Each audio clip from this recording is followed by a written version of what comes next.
I know. Yes, it's possible. It's possible. AJ, it's possible. You undisputed champion in 2027. AJ, it's undisputed champion. Heavyweight. Anthony with Usyk training together.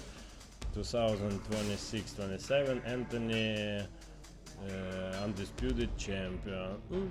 Good idea. Anthony Joshua could be one victory away from becoming undisputed, and now Oleksandr Usyk believes he has what it takes to finally conquer Tyson Fury. Usyk help. Oh, good. Signed. What does the fight look like? AJ. Ooh. Right hands. Knock him out. 6 rounds. Because AJ, my brother. AG, hello. Meanwhile, Shane Fury has warned Anthony Joshua that his punch resistance may be gone, urging him to prepare for the consequences when he faces Tyson Fury. From punch resistance, I think he's shot. Okay. Boxing and getting you finished. If he hits you before you hit him, you're done. And we're not under no illusions with that. Yeah. Do you want to listen? He's a good finisher. He can put his punches together. Listen, he's a 2-time world champion. You know, you don't give them away. But yeah. I just feel that I put it as a 50-50 after Magnadov. But after seeing that, it was. I just think that Tyson's gonna hit him. And what we've seen in the last 2 proper fights of him, when he gets hit with a solid shot, you see something happen. Shane insists Joshua's style is tailor-made for Tyson's comfort zone, giving Fury a major tactical advantage and making victory look much easier for him. Fell into Tyson's comfort zone, the way how Tyson used to box. Okay, with his the man who fought Klitschko, for an example. For me, AJ wouldn't have landed a glove on him. Okay, that man now is gone. I've never seen that for years from Tyson. Even though I felt Tyson boxed well against Usyk the first time, he come in light and he boxed well. But that was probably the last time we've seen it. But I believe that's gone from Tyson. And if he can do it, I don't know if he could do it for 12 rounds.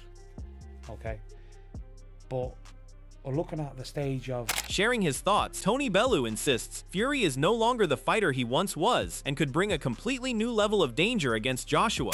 Where I believe both men are, I don't think Tyson needs to do that now. Yeah, I actually agree. Listen, what James just said there, I agree with it 100 times over.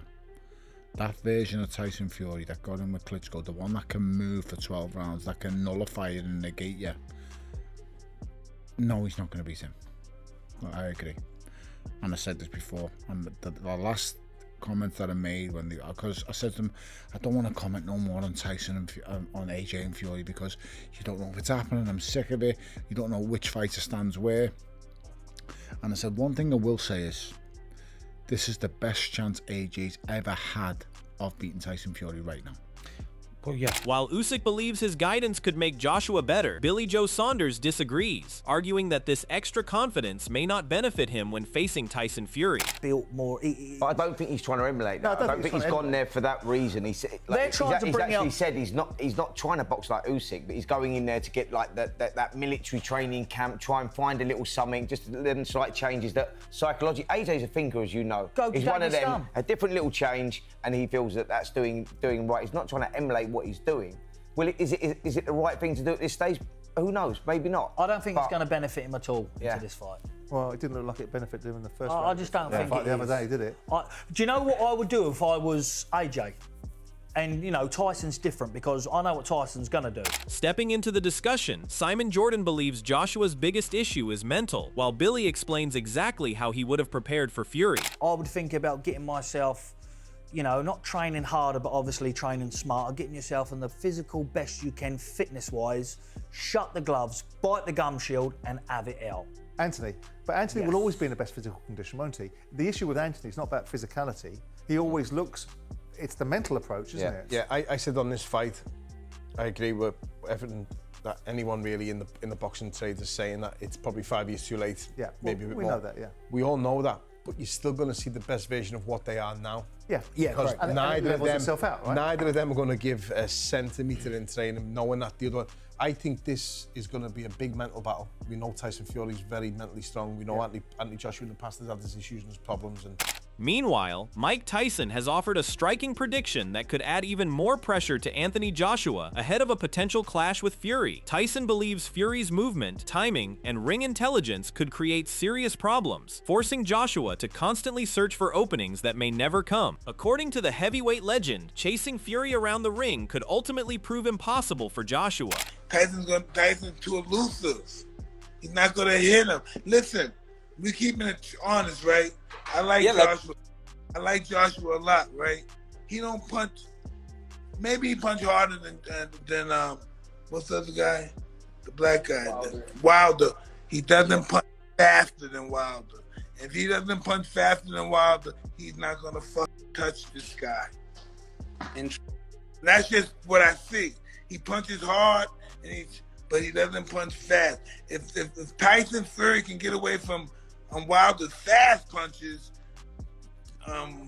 Joshua might be in trouble. As more fighters and boxing figures weigh in on the potential showdown, Conor Benn has now entered the conversation with his own view of how this blockbuster heavyweight battle could unfold. With Joshua and Fury bringing completely different strengths into the equation, Benn's prediction adds another intriguing perspective to a fight that already has the boxing world debating its likely outcome. Probably Fury points or AJ stoppage is what I'm going to say, but then again, that's sitting on the fence. But that's how I see the fight playing out. Is it'll have to be an AJ stoppage or Fury on points. Adding another unexpected voice to the debate, Prince Nassim Hamed has shared a fascinating prediction for this potential heavyweight blockbuster. Rather than simply backing one fighter, Hamed has explained how he expects the contest to develop and what could ultimately decide the winner. His unusual perspective adds another layer of intrigue to a matchup already packed with contrasting opinions. Well, really? Yeah, I mean, for a rematch. Well, I mean, they'd for a rematch. They'd ideally like more than one fight, wouldn't they? Having gone that far, but time's against them to an extent, isn't it? Really? Yeah, I mean, like we said, this fight should have happened a long time ago.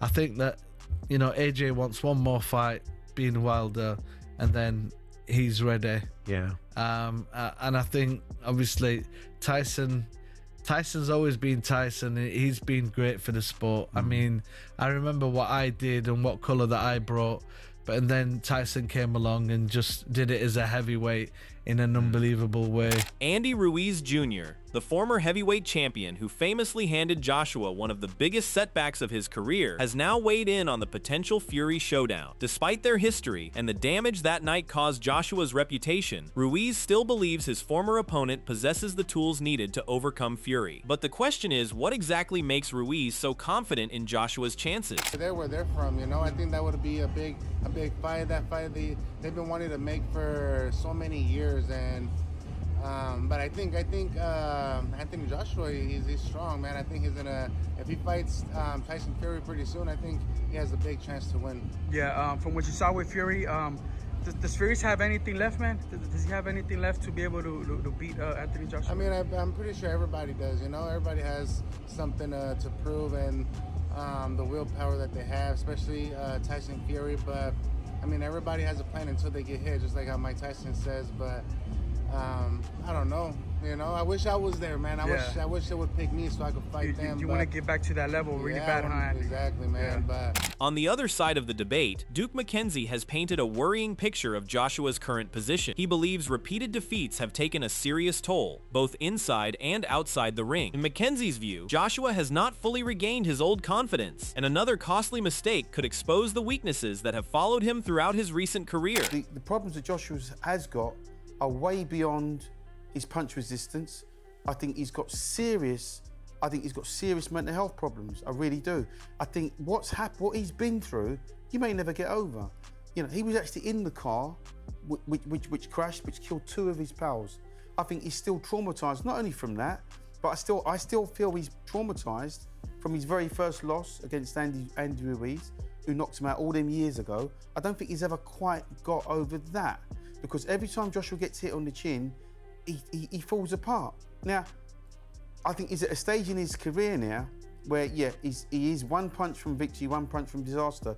Who would have thought that this guy would have had Anthony Joshua on the day? Offering a far more optimistic view, Spencer Oliver believes the doubts surrounding Joshua have become excessive. He insists the former champion still has the hunger, confidence, and motivation needed to climb back to the top. Oliver feels Joshua's best version remains within reach, and he could silence his critics once again by delivering the explosive knockout performance fans have been waiting for. This really bad knockout loss, and how was it going to affect him? But he didn't wilt, he Spence, did he? He didn't wilt. He got dropped twice, and he didn't wilt. He didn't succumb to it. He overcame it. I get that, that's it, 100%, because that's what I enough. said to you. That's the motivation, Simon. That's the purpose for Anthony Joshua. Yes, he got dropped, but he showed a lot of character by getting up the way that he did. Now, people will criticise him because it was Christian Prenga, no one's ever heard of, big knockout record, you know, that he had 20 wins, 20 knockouts, never boxed anyone of any note. Of course, you're in a lose-lose situation. You're going to get criticised. He showed character to come through the way that he did. He got caught early, as you boys know, both fighters. When you get caught earlier, it does affect you differently to when you get caught later on in the fight. The nerve endings are not quite warmed up, and you do feel them. It goes down the sole of your boot. Adding another strong voice to the debate, Amir Khan has explained why this matchup could be crucial for Joshua's career. He still believes Joshua can reach undisputed glory, a goal Usyk also wants completed by 2027. But while that dream remains alive, plenty of experts continue backing Fury, especially because of the movement and ring intelligence Tyson has repeatedly highlighted. World champion and the best fighter in the world, as long as he stays focused and he sticks to his game. There's a lot of big names still out there in the heavyweight division, and the heavyweight division is one of the renowned divisions in the world, and he's proven himself, but I still think he's got a lot to do yet, and to prove that he is the #1 in the world, because you've got the likes of Fury, you've got the likes of Wilder, there's so many great fighters out there. So it's going to be a tough couple of years for AJ to prove that he's the best out there. Yeah, if Joshua and Fury were to fight, it's going to be a tough one. But to be honest, I probably fancy Fury. I fancy Fury because I think that he has more dimensions. You know, I'm not calling Joshua one-dimensional, but what I'm saying is with Fury, you can mix it up. The landscape has completely changed following the recent performances of both heavyweights, creating even more uncertainty around this blockbuster matchup. Joshua has shown signs of rebuilding his confidence, while Fury remains a dangerous puzzle because of his size, movement, and experience. Now, with opinions split across the boxing world, fans are left asking one major question: who really has the advantage? Holyfield fight, it wasn't Bruce Seldon before the Holyfield fight? I think it was Bruno, but he also destroyed Seldon. One shot. I still haven't seen that shot land, by the way. Let's take a look at the odds for Fury versus AJ and how they've changed since July 2025. July 2025, Fury's a -450, Joshua's a +320, so it's like a 4-to-1 fight. Before the Fury walk fight, Fury was -176, Joshua +138. It's like a pretty close fight, right? After the Fury walk fight, the odds move a little bit, toward Joshua, right? Because Fury didn't look so impressive against Walk. After the AJ Prenga fight, the odds move toward Fury because Joshua looked bad. Breaking down the matchup, Teddy Atlas believes Fury will be the one applying pressure from the opening bell and forcing Joshua to react. Atlas feels Joshua's performance against Prenga raised some important concerns, particularly about how he responds when pushed into difficult exchanges. Despite those questions, he expects Fury to take the initiative early and test Joshua before settling into his rhythm. Early in the fight, how available he was, if that's fair. And again, he'll be better too. He'll be more alert. He'll know that he has more of a danger in front of him. But I just think that the hand speed, the length, the ability of Fury, the legs, to be on the outside, that maybe he could get to Joshua before Joshua could get to him. Does that make sense? Because Joshua's going to probably have to be, for me, the fight plan would be always with Joshua. You want to back the guy up with that stiff jab you got. You got a good, stiff, hard jab. You want to back him up and set the table. You want to set the table, go to the body, go. The Fury versus Joshua debate has taken another turn, with their latest performances pushing many observers toward Fury as the favorite. But heavyweight boxing can change in seconds. One perfectly timed shot, one tactical adjustment, or one unexpected performance can destroy every prediction. That uncertainty is what keeps this potential showdown so fascinating, because neither man can afford to assume the outcome is already decided. We've seen this Joshua get put down and get up and win in beautiful knockout style. world-class knockout power he showed. And then you have a very tricky guy in Fury. We can't even judge him on that whack fight because he knew exactly what that was going to be. I'm going to just dance around.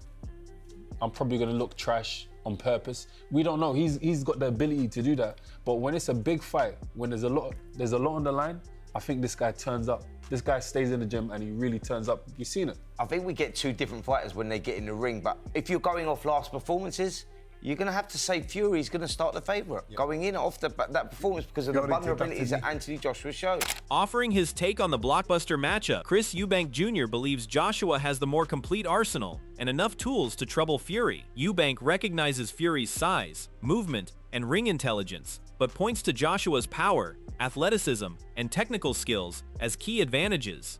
In his view, if Joshua delivers his best performance on fight night, he has a genuine chance of winning. I know you've always been closer to AJ, but that fight happens in November. Who wins at this current stage of their careers? I think AJ's been a lot more disciplined than Fury has during his career, and I think he's probably in a better headspace right now, mentally, probably physically too. I wasn't that impressed with Tyson Fury's last fight. Were you impressed by AJ against Jake Paul? No, obviously not. There's nothing to be impressed about. He did what he was supposed to do. He dominated an amateur. But I think, if that fight happens, then AJ probably has the edge. Carl Froch expects Fury to edge Joshua on the scorecards, believing his movement, ring intelligence, and control of the tempo could prove decisive across 12 rounds. Froch also questions what still drives Joshua after achieving so much in boxing. However, he admits Joshua's desire to erase the memories of recent defeats could provide enough motivation to keep pushing forward at the highest level. Quite comfortably. I can see how AJ wins. I'm sure Tony Bellew will make a case for AJ. But I think AJ gets beat on points, Tyson Fury, and gets outboxed. I think Fury keeps him out of the way, manoeuvres in. He's past his best Fury, he's slowed down, but so is AJ. He's not throwing as many feints per round now. His hands, he's not throwing combination punches like he used to. Single shots, he gets hit a lot, which gives AJ a chance to chin him. But I don't think that he'll be in the right headspace. I don't really think he wants to box anymore. I don't know why he's doing it. He's made the money, he's had the titles, and he's had a couple of bad losses, and I don't know how or why he would want to come back from that just for financial gain. Adding another perspective, Anthony Yarde believes Joshua has the weapons to defeat Fury if he enters the fight with the focus and discipline Usyk displayed. Yarde feels a smarter, more controlled approach could force Fury into uncomfortable exchanges and potentially lead to a stoppage. For him, Joshua's preparation, mindset, and ability to stay composed could ultimately determine whether he leaves the ring victorious. I was going with AJ. Around the time, just after he fought Klitschko and he was on this steam train. AJ of recent, AJ boxing, I think Fury probably picks him apart. But if AJ happens to get this, rough and tough thing back where he wants to fight and just let shots off, if he hurt Fury how Usyk did, he'll finish him. I was the exact opposite, Is it? Yeah, I always favoured Fury, and the closer it gets towards now, when they're both a little bit longer in the tooth, no disrespect to either of them, I'm thinking AJ has a huge chance now, yeah. But AJ's good. That's what makes it great, exactly. That's what makes me want to watch it. Offering his assessment, Malik Scott is siding with Joshua, believing his timing could disrupt Fury's movement and his durability remains underrated. Scott also feels Joshua's chin has received unfair criticism, especially when comparing both fighters' performances against Usyk. Those encounters, in his view, offer valuable clues about this matchup, revealing two dangerous heavyweights, while suggesting Joshua may have the cleaner weapons to succeed. Right? I don't have to run a thought experiment with you. You're just picking AJ? Absolutely, I'm picking AJ because I believe AJ has good timing to offset Fury's speed. I believe AJ chin is a lot better than people give him credit for. And like you just said, Max, if we go off of both, how they both looked against Usyk, I believe the AJ that fought Usyk and the Tyson Fury that fought Usyk, I believe that makes for an incredible fight with both of them. Both of them had great fight with Usyk, especially AJ last fight with Usyk. It's not like he got ran over. That was a very competitive fight. Fury and Usyk was a very competitive fight. I believe AJ against Tyson Fury is an even more competitive fight at the stage that they're in their careers now. You know, I think about AJ, who gets an unfair rap. Bringing first-hand experience into the conversation, Francis Ngannou has shared his view after stepping inside the ring with both heavyweights. Having felt their power and styles directly, Ngannou understands the challenge from a unique position. He believes their contrasting approaches could make distance, defense, and tactical adjustments crucial, especially once the opening exchanges fade and the fight settles into its true rhythm. So finally happened. And what do you think? Which of them do you think will win? Well, again, at this level, I think it's very close. Everybody can win. And then it depends on how the fight goes. I think if it's going to be like go to decision, I give the decision. I will pick Fury if this fight go to decision. And then if it's like a knockout, I think Joshua has a chance early in the round, but as far as the fight goes, it's going to be way off on the Fury favor. So, can Joshua really shock Fury and move one step closer to becoming undisputed? The experts remain divided, and that only makes this potential blockbuster even harder to predict. Now it is your turn. Who wins if Joshua and Fury finally meet? Drop your prediction in the comments. Hit like, subscribe, and stay tuned for more boxing updates.